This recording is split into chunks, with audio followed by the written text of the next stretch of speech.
At the elementary school graduation party for my daughter at this prestigious private academy, they quietly directed me toward the kitchen. Staff entrance is this way. I am Judge Magnolia Mallory, one of the youngest federal appeals court judges in the circuit. I could have corrected them immediately, but when I caught the whispered words from the group of 3 parents near the entrance, "Keep that cleaner away from us a bit. We don't want her too close," spoken by the woman in the middle just loud enough for me to hear, I froze for a split second. The man beside her gave a small dismissive wave of his hand, agreeing without a word. The teenage girl with them let out a soft scoff and turned away, already bored. All 3 were dressed in obvious money-tailored suits, shimmering fabrics, watches that caught the light. They moved on as if nothing had happened, laughing about something else. My fingers tightened around the crisp white apron that had been placed in my hand. I tied the strings behind my back without saying anything, not because I felt humiliated, but because I knew something they didn't. Some lessons only hit home when power chooses silence first, letting people dig their own holes. That night, I decided to listen more than I spoke. Drop a comment and let me know where you're listening from and what time it is for you right now. I read every single one, and I truly love finding out who's here with me in this community. I held the tray of fruit punch and stepped through the side door onto the school grounds, twinkling with lights. Warm, golden strings draped across the lawn, casting soft glows on the neatly arranged white tables. The scent of fresh flowers mixed with expensive perfumes hung in the evening air. Parents in designer outfits mingled in loose circles, their voices blending with the low music from hidden speakers. My gaze swept the crowd until it found Orion near the stage area. She wore the plain white dress we had picked out together, nothing extravagant, just clean and comfortable. She was laughing freely with her classmates, the kind of open joy that made her whole face light up. Then she spotted me. Her laughter cut off abruptly, eyes widening in confusion and worry. She took a long step toward me, body leaning forward as if ready to run over and fix whatever was wrong. I gave a subtle shake of my head and touched a finger to my lips. Orion froze, her brows furrowed, lips pressing together tightly. She blinked rapidly, glancing back at her friends, then at me again. The internal struggle was clear on her face, the pull between rushing to her mom and trusting that I had a reason. Seconds stretched long before she drew a deep breath, shoulders rising and falling, and slowly turned back to the group. Her posture stayed a little stiff, though, like she was holding herself in check. The cold metal of the tray bit into my wrists, sending a familiar ache up my arms. It brought back flashes of long nights years ago, balancing heavy loads in dim banquet halls, forcing smiles for tips that paid for diapers and textbooks, while Orion slept in a second-hand crib nearby. I started circulating among the tables, pouring drinks, clearing empty cups, blending into the background the way experienced staff learned to do. Guests accepted refills without looking up, already deep in their conversations about vacations and college plans. The group of 3 from the entrance stood near the main donor table, drawing people like magnets. I caught fragments of names as I passed Frank Carroll, Alice Carroll, and their daughter Yara. Frank had that polished look of someone who never worried about bills. Alice's jewelry caught the light every time she gestured. Yara, 16 or so, held her phone loosely, surveying the lawn with detached interest. They formed the center of a small orbit. Other parents approached with easy familiarity, offering compliments on recent donations or asking about upcoming events. I adjusted my path to stay within earshot without drawing attention. Frank was talking about city development, voice carrying just enough. The old school property deal is moving faster than expected. The council's been very cooperative. A man in a blazer nodded.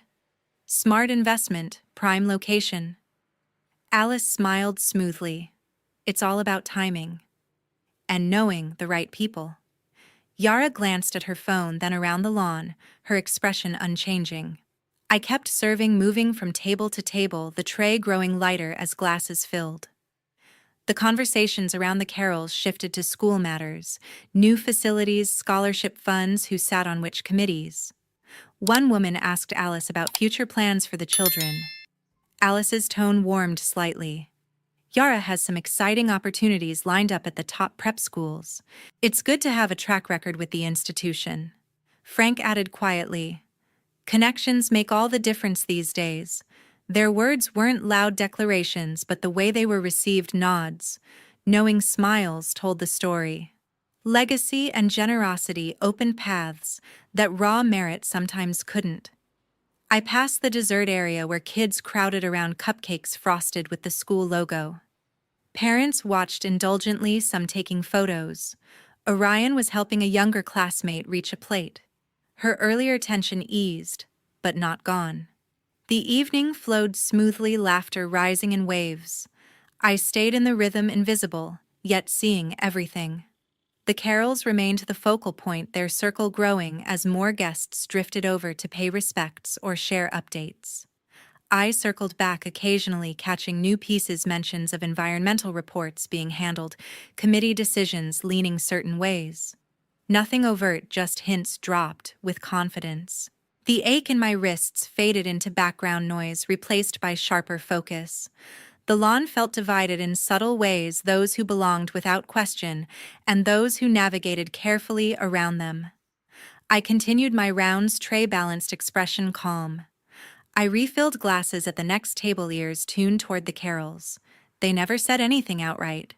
It was all in the exchanged glances and subtle smiles when someone brought up some of the newer families who joined this year. Alice tilted her head just enough toward the stage area where Orion was playing tag with her friends. Frank adjusted his tie, his gaze brushing past my daughter before sliding away as if she were part of the scenery. Yara held her phone loosely, giving Orion a long look that ended with a slight curl of her lip before she shifted her attention elsewhere. The atmosphere around their circle felt different, tighter, more exclusive.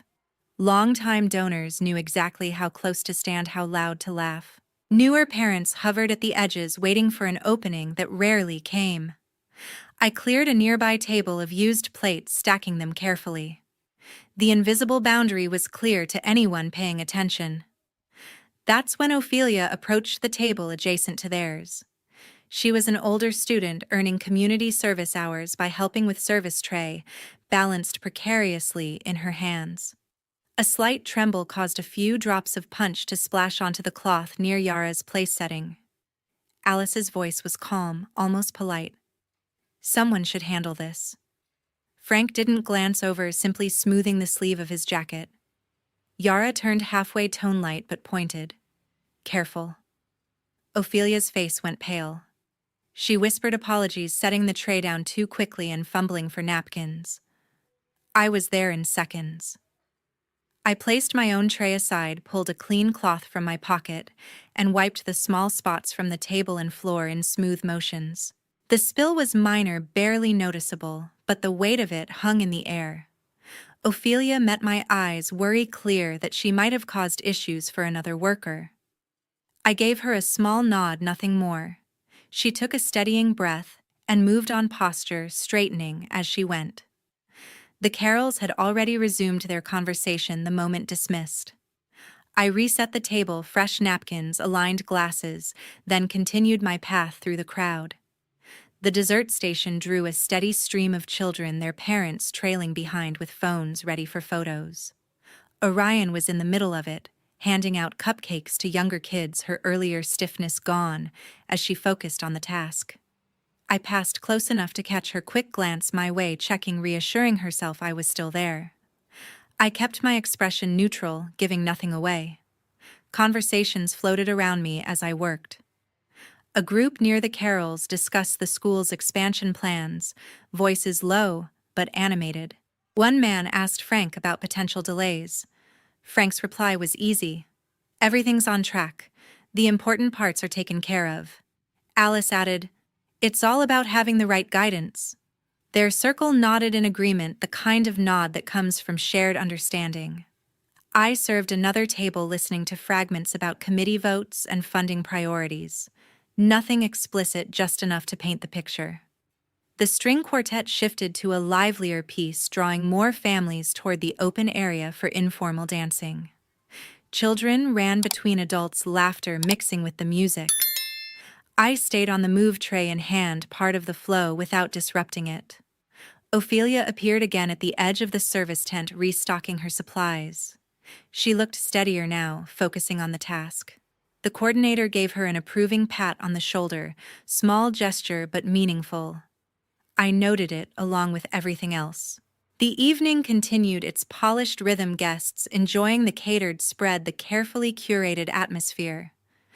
The carols remained the unspoken center, their influence felt in who approached them and who didn't.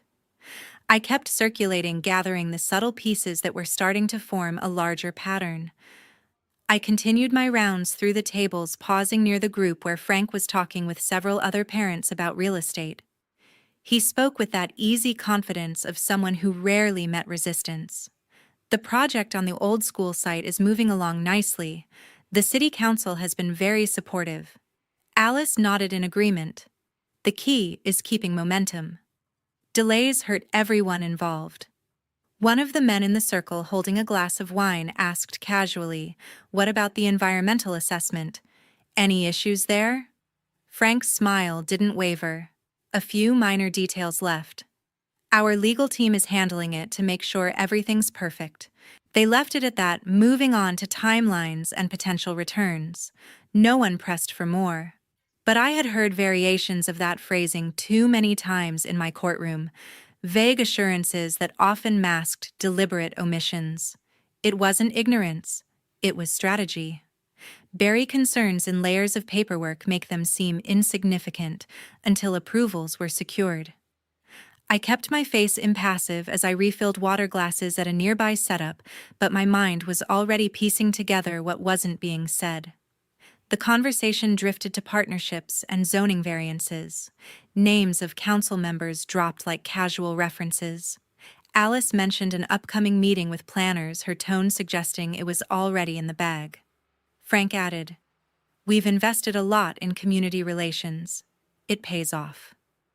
Their group laughed softly, the kind of laugh that comes from shared certainty. I moved on, clearing plates from a family who had just finished dessert. The children had left frosting smudges on the cloth, innocent marks that someone else would clean. Orion was now near the photo booth, posing with friends in silly props. She looked happy, unaware of the undercurrents flowing around her. I circled back toward the main area, staying on the periphery of the carol's orbit. A woman in a red dress asked Frank about risks. He shrugged lightly. "Every development has them. Good preparation minimizes surprises." Alice chimed in. "And good advisors." Yara, who had been quiet, glanced up from her phone. "As long as the right decisions are made early." The words were innocuous on their own, but, in context, they carried weight. I served another table, listening to overlapping voices talk of property values rising, new amenities for the neighborhood. One parent mentioned contamination concerns from old sites. Frank dismissed it smoothly. "Those reports are thorough. Anything found gets addressed properly. No elaboration." I recognized the pattern: deflect, reassure, move on. It worked because few people pushed for details at social events. The string quartet played a gentle melody, parents swaying with children in their arms. I kept working the routine, allowing me to blend in while absorbing more. Snippets about bidding processes, environmental consultants on retainer, city approvals streamlined. Nothing incriminating on the surface. Just business talk. But combined with the confidence, the connections mentioned, it painted a picture I had seen before. Influence used to smooth edges that should have been sharp. I passed the beverage station, restocking ice as needed. Ophelia was there, briefly loading fresh pitchers. She gave me a small, grateful smile before heading out again. The coordinator gave her an approving pat on the shoulder, small gesture but meaningful. I noted it along with everything else. The carols group grew slightly as more donors joined the discussion, turning to future school expansions tied to community development. Frank's voice carried.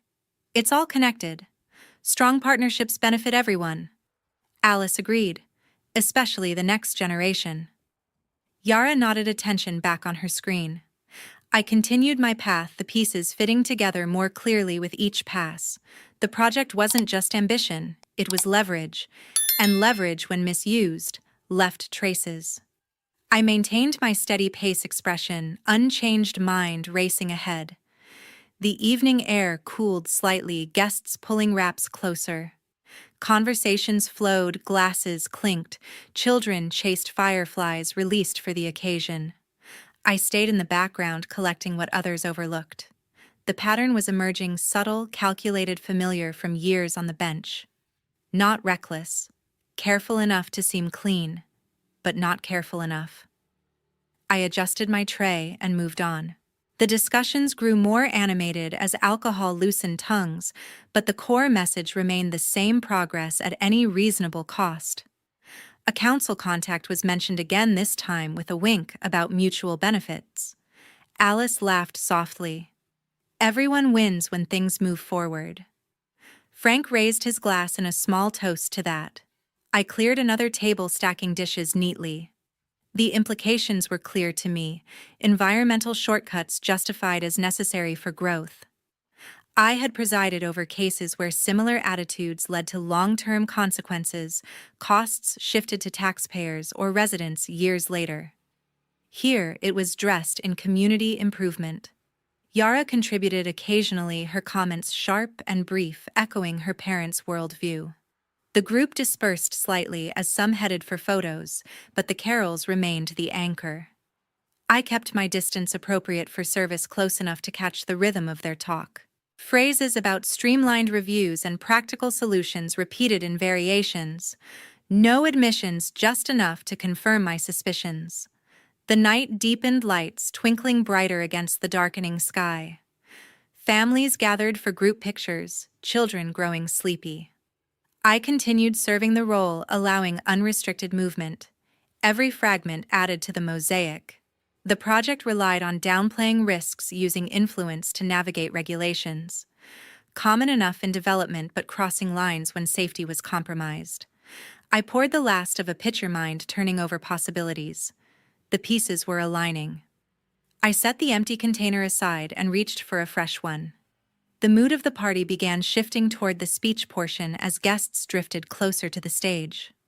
Conversations quieted, chairs scraped as people found seats on the lawn. The string quartet wrapped up their set with a soft flourish, leaving a brief hush before the program started. I positioned myself near the edge of the gathering crowd, tray balanced, ready to serve anyone who needed a refill during the transition. Alice's voice rose above the low murmur, warm and maternal, as she spoke to a cluster of mothers. Yara has been placed on the priority list for the top prep academy in the region. It really fits the school's culture. Frank nodded beside her. We've supported the institution for years. The board appreciates that kind of commitment. They didn't mention any other candidates by name, but Yara's gaze swept across the lawn and paused for a moment at the far corner, where Ophelia sat on a folding chair during her short break. Ophelia had her thick test prep book open on her lap, pencil tucked behind her ear, pages filled with handwritten notes in the margins. She was absorbed, brow furrowed in concentration. Yara's eyes lingered just long enough, then moved on with a faint, satisfied expression. The connection hit me instantly. Ophelia, the student whose quiet determination I had glimpsed earlier, was the one being edged out. Not through anything overt. No stolen application or forged scores. Just the subtle pressure of long-term donations tipping the scale toward cultural fit and community alignment. The kind of influence that never leaves a paper trail, but still decides outcomes. I set my tray down on a side table, the clink of glass barely audible over the growing anticipation for the speeches. A chill traced my spine, not from the evening breeze, but from recognition. I had seen this before in admission disputes that reached appellate-level merit, overlooked because legacy and generosity carried more weight in private institutions. Here it was happening in real time, dressed in polite conversation. Guests settled into their seats, programs rustling. Children fidgeted, parents shushed them gently. Orion found a spot on the grass with her friend's legs crossed, looking up at the stage expectantly. I stayed standing at the periphery part of the service team, yet apart from it. Alice continued sharing details about upcoming interviews and campus visits, her tone proud but measured. Frank added comments about networking events and alumni connections. Yara listened occasionally, contributing with short observations about facilities or programs.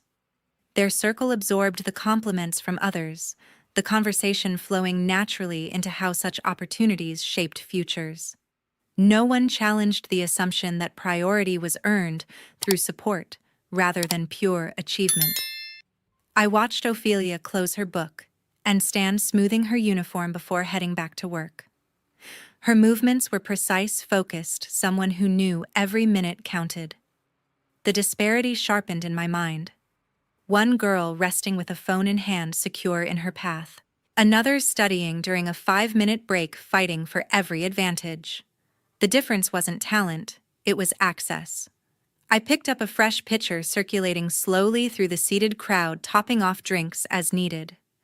The principal's introduction echoed from the stage, thanking sponsors and volunteers. Names were read, major donors first, of course. The carols received warm applause when mentioned. Alice inclined her head graciously. Frank lifted a hand in acknowledgement. Yara smiled politely.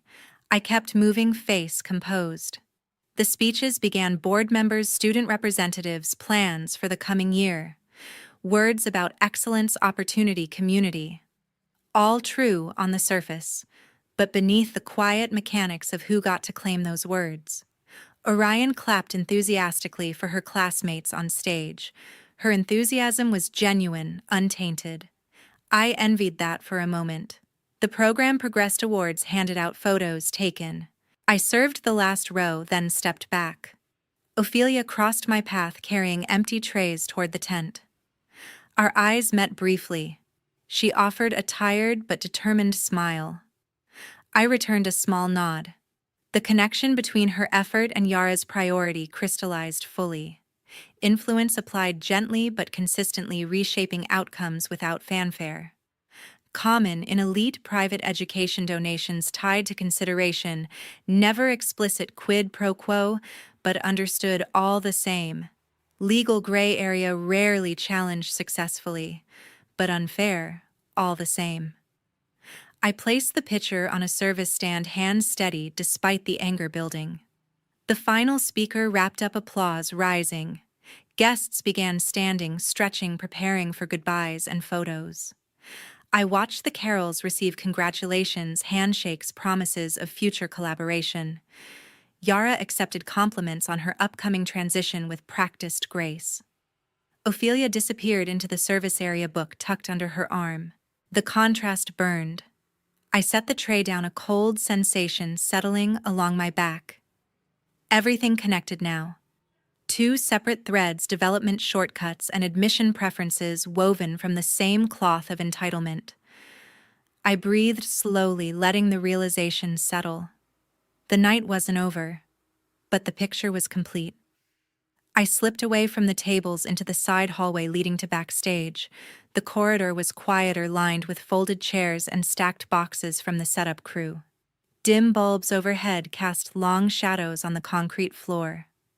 I leaned against the cool wall for a moment, pulling the phone from my apron pocket. My contact list opened to Josephine Norton, the principal, and someone I had known since our law school days when we shared late-night study sessions and too much coffee. I typed quickly, thumbs steady despite everything. Hey, it's me.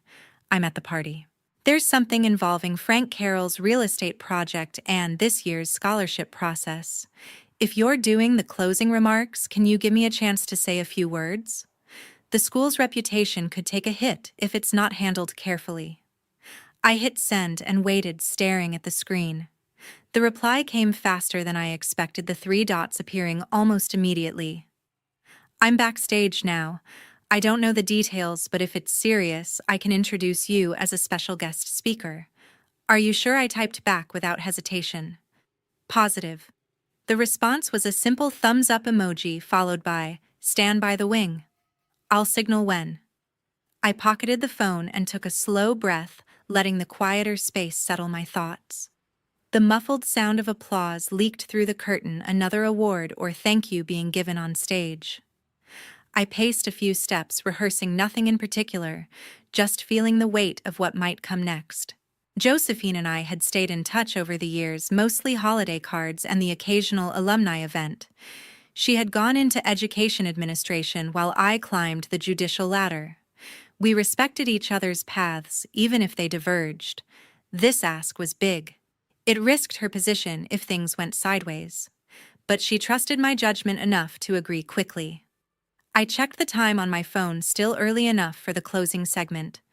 The hallway door opened briefly as a staff member passed with a box of programs, nodding politely without recognition. I moved closer to the curtain gap, peering out at the audience. Rows of chairs faced the stage, families attentive. Orion sat cross-legged on the grass up front with her friends, eyes bright as she watched the proceedings. The Carols were in the donor section, composed and expectant. I pulled back, staying out of sight. My mind ran through possibilities: what Josephine might say, how the crowd would react, what I would actually choose to reveal if given the floor. The decision wasn't made yet. It depended on her introduction and the moment itself. Another round of applause rippled through. I flexed my fingers, feeling the lingering coolness from the phone screen. Years on the bench had taught me timing, when to speak, when to let silence do the work. This felt like one of those moments. A crew member adjusted lighting nearby, the glow changing subtly. I stayed in the shadows, patient. The program was winding down. I could sense it in the shifting energy from the audience. Josephine's voice came over the system next, warm and professional, thanking volunteers and sponsors. My pulse stayed even. She listed several names, pausing for recognition. Then, a slight hesitation, barely noticeable unless you were listening for it. I stepped closer to the wing. Her tone shifted to the final announcement. The hallway felt smaller suddenly, the air thicker. I waited for the cue we had arranged. Everything balanced on the next few minutes. The curtain rustled as someone adjusted it from the other side. I smoothed the apron front absent-mindedly, then stopped. No need for nerves. This was calculated. Josephine's words continued, wrapping up appreciations. Then the invitation I had requested. My hand rested on the fabric edge. Ready. The stage lights brightened slightly. I took one quiet step forward, staying just out of view. The audience settled, expectant. Josephine's voice carried clear.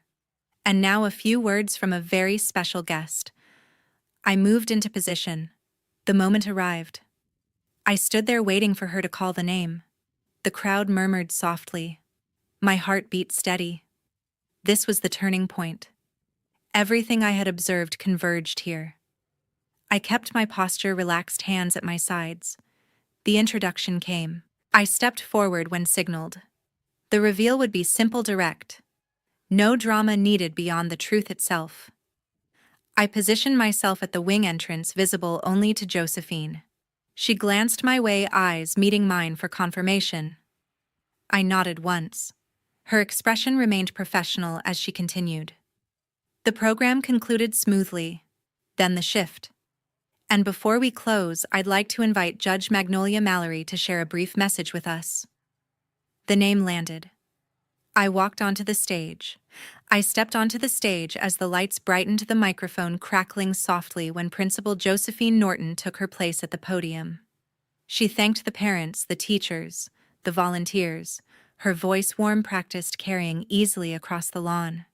The audience listened attentively, some still holding drinks, others leaning forward in their chairs. Then she moved to the scholarship announcement. After a thorough and transparent review of all applications, she said, pausing just long enough for the words to settle, the board has decided to award the full scholarship to the student who demonstrated the highest merit, Ophelia. Applause started immediately, polite at first, then building as people turned to look for the recipient. Ophelia stood frozen near the service tent, eyes wide, hand half raised, as if she wasn't sure the name was really hers.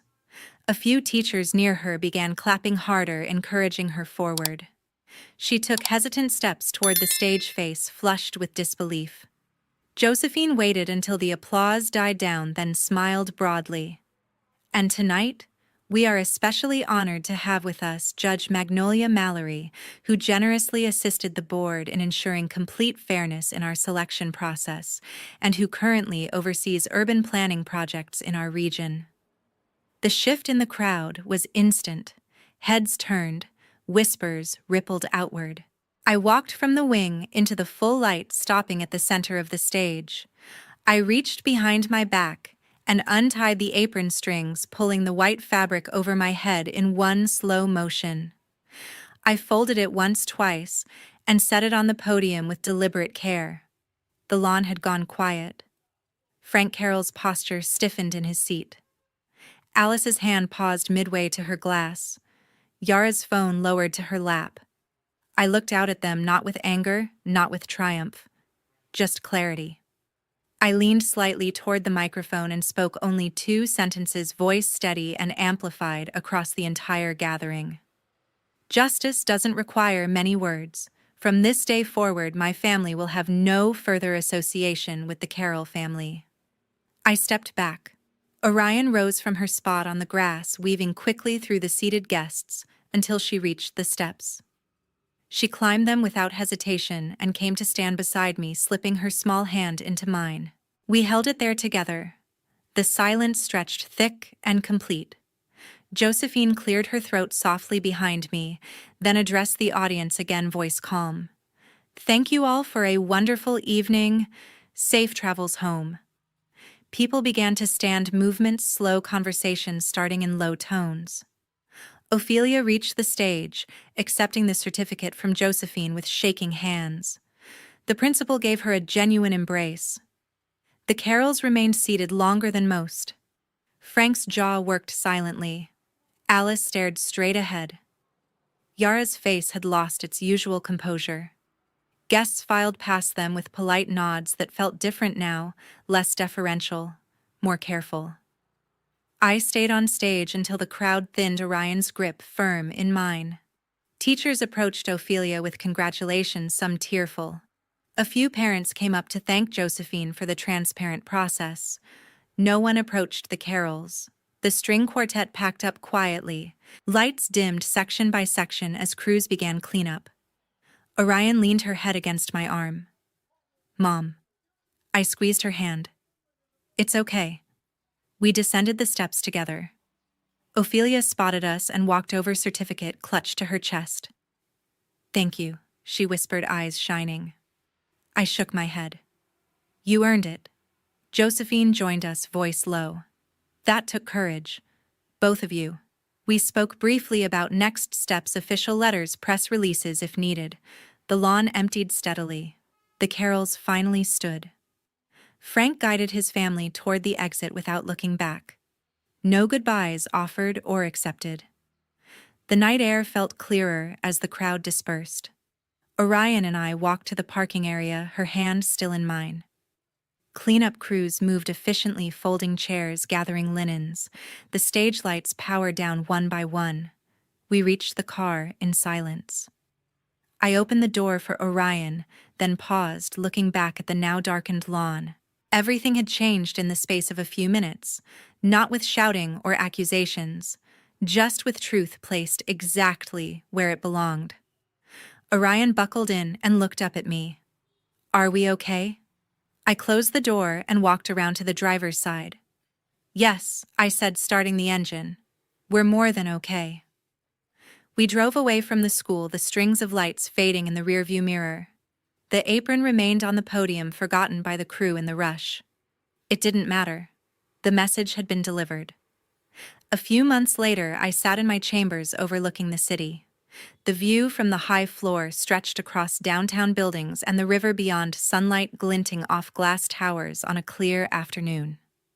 Case files stacked neatly on the desk, but my attention drifted to the skyline, tracing familiar patterns in the urban landscape. News of Frank Carroll's development project had filtered through professional channels first, an indefinite hold after regulators demanded full supplemental environmental impact studies.